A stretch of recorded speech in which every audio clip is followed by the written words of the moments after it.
So, Rick, other people are going to join us in a couple minutes, but right now we're having some technical difficulties, so it's just going to be the two of us previewing the 2013 season. I know our preview section's coming out on Sunday. Got this today, the hot off the presses. Rick, I guess let's start off and talk about maybe some teams that you're really looking forward to watching this fall, some teams that may be able to contend for a state championship possibly this season. Well, if I were to pick just one team, and only one team in Central Texas wins it this year, I'm going to pick Cedar Park. They won it last year. They've got most of their players back. Right. They've got their quarterback back. They've got their coaching staff back. But more importantly, they've got a new swagger out there. It's not the same old, we think we can do it, we think we can do it. Now it's, we know we can do it, we know we can do it. Just sort of what Lake Travis did when Lake Travis, start that big empire. Right. The Empire Strikes Back. But if I had to pick one, Cedar Park. If I had to pick a dark horse, so to speak, Westlake's going to be darn good, really good. Right. They've got, if I'm not mistaken, 8 guys back on offense, 6 on defense, and they made it 5 rounds last year. And they were not a good team last year, 5-4 at one point. And then they just turned it on. They turned it on in the playoffs. And most of those guys are back. Jordan Sievert, remember that name? Yeah. You know Jordan. I do. Going to SMU. Yeah. He's from Ohio. And what a catch for Westlake to get a player of that caliber the last couple of years here. I would think Westlake in the 5A is going to be good. Watch out for, well, if I had to pick another team, Lake Travis, big surprise there, huh?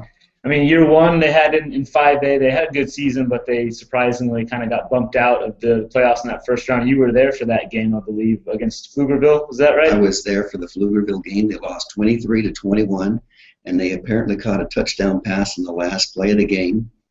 Grant Foster makes this sensational catch in the back of the end zone, and he barely touches the back of the white line. And the referee made just an amazing call, because at first it looked from a distance that he was in, and then some intrepid TV reporter was there, and it showed that his foot actually was about 2 inches on the line.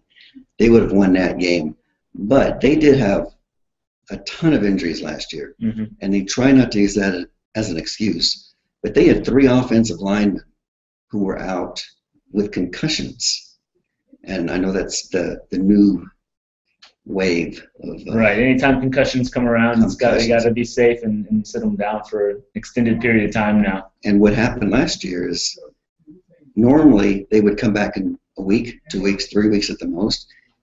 Those players shut it down, so they were playing with a bunch of new linemen at the end of the season. So they went in kind of limping a little bit. Right. Baker Mayfield had a sensational year at quarterback. And so who are they going to turn to now with Baker Mayfield fighting for the starting spot at Texas Tech? Now they turn their attention. Who's next in line at Lake Travis? They've got a quarterback with JV experience, so we don't know it, but he was good in 7-on-7 this summer. His name is Dominic Delira, Delira, for those who keeping score at home. He's not very big, but he's got a rifle arm. He's got a mentality that he's a good field leader, right, according to Hank Carter. I saw him out at practice the other day. He walks around with a lot of confidence. He's only a junior, but he's kind of the unknown factor. But what's going to happen at Lake Travis is they've got either the first or second best running back in all of Central Texas in Sean Nixon. A&M bound. A&M bound. He missed 3 or 4 games last year with an injury, so he has got to stay healthy. So to take pressure off the new quarterback, I think they're going to give Nixon the ball a lot more than the previous 2 years. So they could become quite the running team. They had 3 offensive linemen back. How much do you think the move from 4A to 5A affected them last year, and do you think we could kind of see that same effect this year? Do you think a year under their belt they'll be able to get their legs there and be perfectly fine in 5A? I think they're already perfectly fine. Their record last year was 9-1 first year of 5A. Right. So it's not like they stumbled or anything like that. And they were upset, so to speak, by Pflugerville in the first round. So by their standards, it was not a good year because they stumbled in the first round of playoffs. They had won 30 straight playoff games. Unbelievable. That's an all-time Texas record. 30 games in a row. 5 straight championships. That's another record. So when they lost, it was like Armageddon over there. It was like, oh, we lost. We can't believe it. But now they've got something to shoot for. All they have to do is say, remember the Pflugerville game. And they've got pictures on the walls strategically placed in the locker room and in the hallways of the Pflugerville game. Just to get their blood boiling and get them motivated. Just a reminder that their lineman, Tanner Volpe, told me the other day that there's a positive and a negative that comes out of every game. And I said, well, what was the positive of losing that game? He says, it reminded us that we could actually lose if, we don't play our A game. And they didn't play their A game that day against Pflugerville, but Pflugerville, took it to them, and they deserved to win. I mean, it should be a fun division race, or district race rather, with Westlake and Lake Travis both in there battling it out. Should be a lot of fun. Going back, you were talking about Cedar Park originally in 25-4A. Leander's another team in that district that could be a team to watch this season. I think I saw some people buzzing about them as a potential state title run maybe in the future this year. It could be a fun district to watch too. Leander, I thought, was right up there with Cedar Park last year. And they got bumped out of the playoffs by, I believe it was Flower Bluff in the Corpus Christi area. And that was a big upset at the time. And at the time, I thought that Leander might even be better than Cedar Park as far as going to state. And, of course, that's not the way it turned out. Cedar Park went all the way and won it all. But Leander, they've got a ton of guys back. And for some reason, that area of town or I should say the area, has just become a hotbed for great football. You got Cedar Park, you got Leander, you got Vandergrift coming on strong, Rouse. Yeah, where'd they come from? They went five rounds last year. Yeah. Vista Ridge is another team just about to break the surface. I mean, that's all of a sudden probably one of the toughest districts in 4A, wouldn't you say? I think it is the toughest when you consider, one, they've got the state champion. Two, you've got another one that went 5 rounds, and Rouse. 3, Leander, who could have gone that far. Vandergrift, that's just another team that is out there. They'll probably make the playoffs. They won't win the district, but they're well coached. Coach Sanders out there has done a great job. He came over from Travis, actually, a few years ago. But, yeah, I think you're right that they could be the best 4A district. I mean, it's just loaded. You look at it from top to bottom, it seems like every team in there is a worthy competitor and one that, could maybe, obviously Cedar Park and Leander seem like they're maybe a step above the rest and look like they could be battling it out for the title. But a lot of those teams look like they have a shot at least making the playoffs, and then who knows what happens after that. Right. I think the first 2 teams are probably set. There's going to be a scramble for the other 2 playoff runs. I think Rouse will get in. Rouse has a new quarterback who is their old running back. Billy Ray McCrary was their running back last year. 1,700 yards he had last year as a running back. Now they're switching him to quarterback, which I think is a dangerous move. Right. But if the quarterback is your most important player, then maybe it's a blessing that they're going to lose a running back but gain a field leader. So he's going to be a dynamic player. Is there a guy out there, 4A, 5A, whatever, do you think there's a guy out there that nobody really knows about right now in Central Texas that by the end of the season we'll all know his name? Oh, boy, that's a good question. Actually wrote a story today that most people probably don't know about this guy, Grant Foster. He was a backup cornerback last year at Lake Travis. And then all of a sudden, their best receiver goes down, Zach Austin, who had an injury. He goes in there, and skinny little guy. I mean, they say he weighs 170. Maybe soaking wet with maybe soaking wet, fully clothed. And they say he's 5'10". He comes up to about here on me. You know, he catches the 96-yarder that beats Westlake. Right. And he also caught the pass in the back of the end zone against Pflugerville that almost won the playoff game. He's dynamic. He averaged 18 yards a catch last year. Unbelievable. Unbelievable for a guy that nobody had ever heard of. Right. This year, I think people know of him just because of what he did last year. But I would look out for him. And then, of course, you know, Samaje from Hendrickson. I think everybody knows him. Oklahoma-bound running back. Oklahoma-bound. I think he's bound to be the MVP of the area. One of the hardest working football players that I know of. He tore his knee in the final playoff game the year before last. After his knee surgery for ACL, he was back in the gym 2 days later. Wow. Working out or doing as little as he could to get going.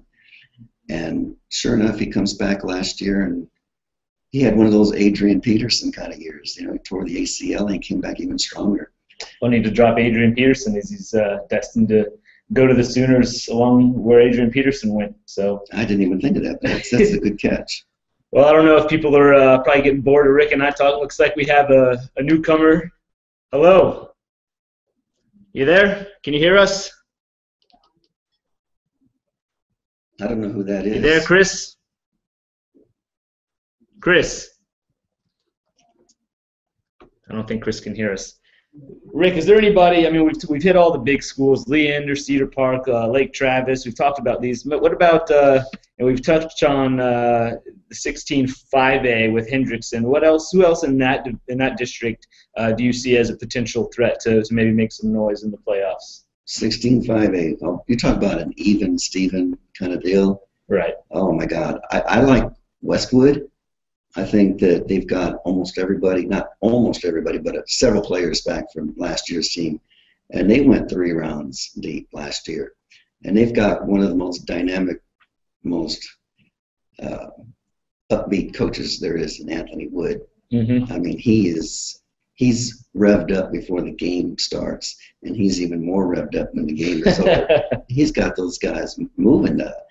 Westwood was never quote-unquote a football school. Right. And in the last 3 or 4 years, they've been a team to be reckoned with. I look for them to be good, perhaps good enough to take first, maybe second. Stony Point has had a couple years where they've been off. They're going to be on the rise again.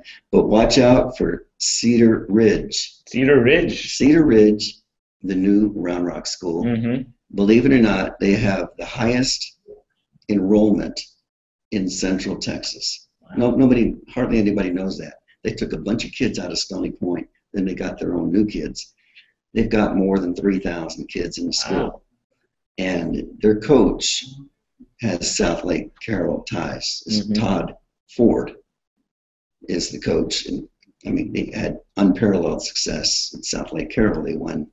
I believe they won 4 championships in 5 years, something along those lines. Right. Now, I think it's kind of funny that he was the offensive coordinator, Todd Ford, and he worked for a guy named Todd Dodge.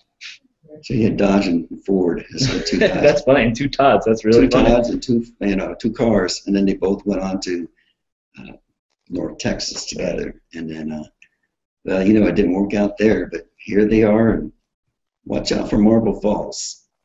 They passed the ball like crazy last year, but they're in that tough district with Leander, Cedar Park. I kind of feel sorry for them because they got the skill guys, but they just don't have enough big bodies in there to handle all the tough competition there. I mean, it's just Cedar Park is a rough team. Chris, is that you I see down there? Who do we have down there? Hello? Chris, you there? Can you hear us? I don't think Chris can hear us. I don't think so either. Chris, you there? I see you. Chris. You know, he's waving at us. I don't know if Chris can hear us. I don't think he can. Either that or we can't hear him. Oh, he's not even. Chris, are you there?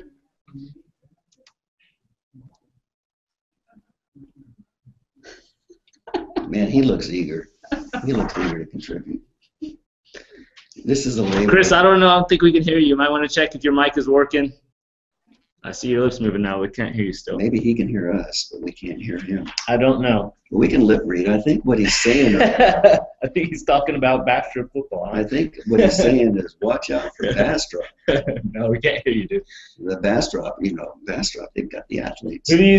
Hopefully Chris can shed some light if we can get his mic working. But the backstrap scene down there, what should we expect out of that area in football this year? There's what I consider the area that is surprisingly good is Maine or Elgin. They're only 6 miles apart, right? But both of them have excellent football teams. Both of them have the capability of making a lot of noise going into, the state playoffs. Mm-hmm. In fact, both made the state playoffs last year and did very well. Elgin, especially, has quarterback Terrell Simmons, I believe. Yeah. And he's got a brother. I don't know if this is the right saying, Datrion Simmons. You talk about a set of relatives who were dynamic. Yeah, I think one led the 17-4A in passing. Terrell and Datrion led the district in receiving last year. Not a bad combination. No, to have both those guys back, that's not a bad 1-2 punch. Very confident. And Elgin, they're good in all sports. I mean, it just seems like almost every sport Elgin tries these days, they're good. It must be a growing area or something. Right. Sort of like Cedar Park, Leander. You ever been out there, the roads? You talk about congestion. People are just buying up houses out there. Yeah. But Mainer's going to be football's growing because of it. Watch out for LBJ this year. You think? I like their new coach, Coach Andrew Jackson. He used to coach at Reagan during Reagan's heyday 10, 12 years ago. And he was at Maynard with his brother, Sad Jackson. Sad, S-A-D-D. Right. Sad Jackson. But he's got this intense personality that he's got them believing that they're probably better than they really are. I went out there to practice last week, and the players were just remarkably upbeat. Now, how much talent they have, I don't know. But they normally are the cream of the crop in that district with McCallum. McCallum, I would say, is probably the odds-on favorite right now to win that district. But that's one of those districts that's always up for grabs because they're not one of the stronger districts in the area. Right. I think those two. Travis is one of those up and down teams. Armando Jacinto, one of the best coaches in the area. He's got those guys. I mean, they've got more guys coming out to football than they've ever had before, and I think it's because the coaching staff is so positive, so upbeat. Right. You gotta like a guy like that. He's a believer. He once coached, and this is one of his claim to fame. He coached LaDainian Tomlinson. Wow. In Waco, when Tomlinson was in high school. Wow. He was the offensive coordinator / running backs coach at the time. Wow. And LaDainian was an unknown, well, not unknown totally. He was well known in the Waco area. And of course he winds up going to TCU, but he coached LaDainian, and they're still friends.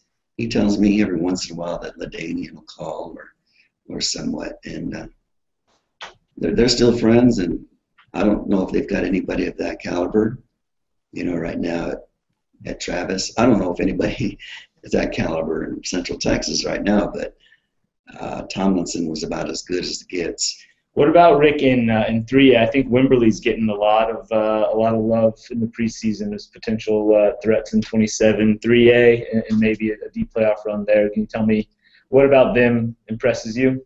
Well, tradition for one. Right. You start talking 3A high school football in the state of Texas, and they won state twice in the last 7 years. The thing that worries me a little bit about them is that Weldon Nelms had been their coach there for 10, 12, 14 years. and he left this year, and they promoted one of their assistants. Coach Warren is now their head coach. And whenever you have a new head coach, you never know what kind of upheaval there's going to be. Mm-hmm. If it's strictly talent-based alone, then they're probably going to be very good. But Nelms, he was on the Mount Rushmore of local high school coaches. Just somebody that always had the guys playing to the best of their ability. And to win state twice, and that's not a very big town. They're probably no more for B&Bs than football. But football, they've got, that football is the town. Right. They're one of those places where on Friday nights they sell out. Mm-hmm. Town shuts down. The everybody town goes shuts down. You know what they say about people's houses when the game is on. People are not home. But it's one of my favorite stadiums, Texan Stadium. Mm-hmm. You can see the hill country in the background, and usually the moon is right above it, just coming down. And once it gets dark, it's just a gorgeous setting. But then, Wimberley's a pretty town to begin with. Wimberley's going to be good. I'll tell you what, St. Michael's, I know this is dropping down into the private. They all count, though. They all count. St. Michael's, they treat every game like it's the Super Bowl, too. Right. You talk about local private schools, they're consistently good. And I don't know how they do it. They just seem to get players every single year. And St. Andrews is trying to catch up. St. Andrews, you know who their coach is. Former Heisman Trophy winner, Ty Detmer. Yeah, boy. Ty is, you can say one thing, their quarterback position is usually pretty set. Mm-hmm. They've got good quarterbacks there. And the guy, I would imagine, is a pretty good quarterback coach. He's a pretty good quarterbacks coach. Makes me wonder, why is he coaching a private high school in Austin, Texas, when he could probably be coaching somewhere? Major college football. He could be an offensive coordinator. I doubt there's a lot of former Heisman Trophy winners teaching small school private high school football. You're right. I don't. Maybe he just loves Austin. Maybe he's got enough money in the bank where money's not an issue for him. But